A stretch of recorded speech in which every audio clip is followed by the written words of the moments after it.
It's been going on since you were 6 years old. Those occasional bouts with your elder sibling regarding who controls your life. During the summer months of your early years, while on school break, your sibling, only a couple of years older than you, received the command from your parents to be in charge of the house while the parents were at work. Thus, you had to ask your sibling if you could go outside to play, turn on the oven to cook something, whatever. And if you thought your parents had a short noose around your neck, your sibling was 10 times worse, at the least. If you were lucky enough to gain the emperor's permission, you were spied on constantly. Worse yet, following each adventure, there was the Spanish Inquisition to unearth any possible heresy occurring during your adventure. The emperor would subsequently report to your parents your disobedience, ensuing mayhem, and reckless disregard for your own safety, as well as attempted destruction of the house that was thankfully thwarted by the emperor. Your parents, of course, sided with the emperor despite your pleas of innocence. For as your mother would say, someone has to be in charge here during my absence, so you must obey your elder sibling. Your elder sibling would then bask in the sun while dreaming of even more diabolical episodes of your life to follow. Thank goodness you made it through those weaning years, but you definitely were scarred for life. For decades later, even beyond marriage, your elder sibling still chastises you for your actions on one hand while making clever attempts to gain vital, defamatory, personal information from you for subsequent sharing with your elder parents. In fact, when having family gatherings, your behaviors are the hot topic for discussion.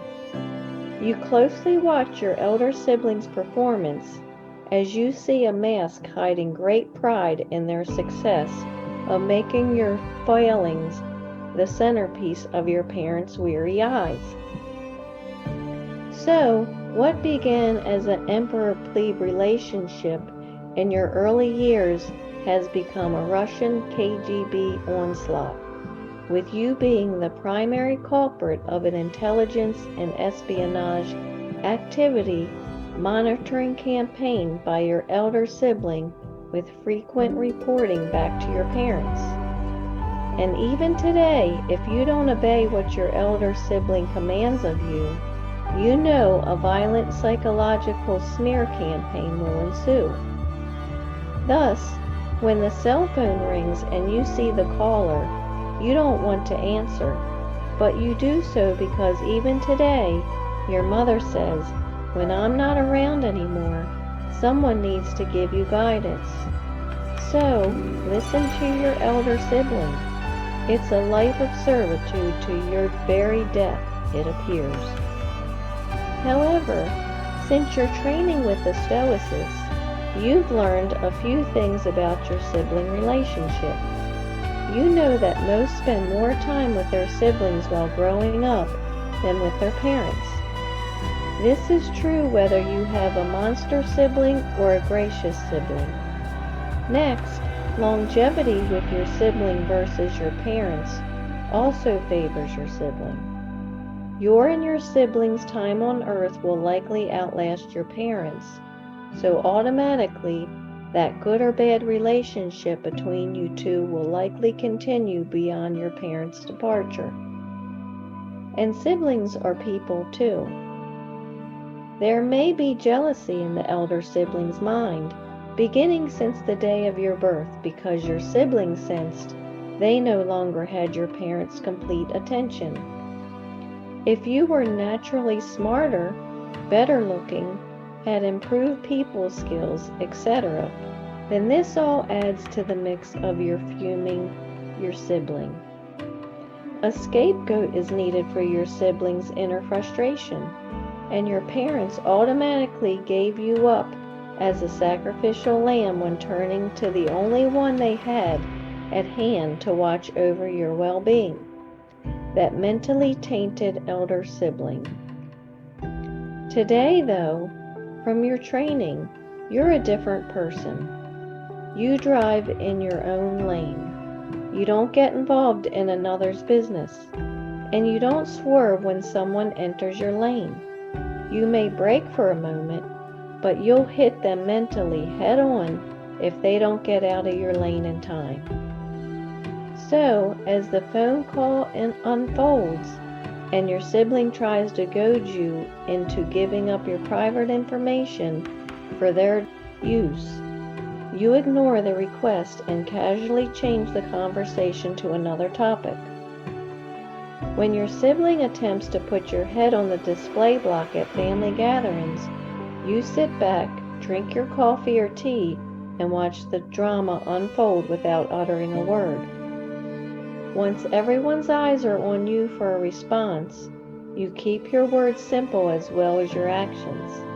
A favorite response of yours is, "That's interesting," as you stand up and casually walk around for a time while viewing memorable items on display in the family house, or take a stroll outside for memories attached to the landscape.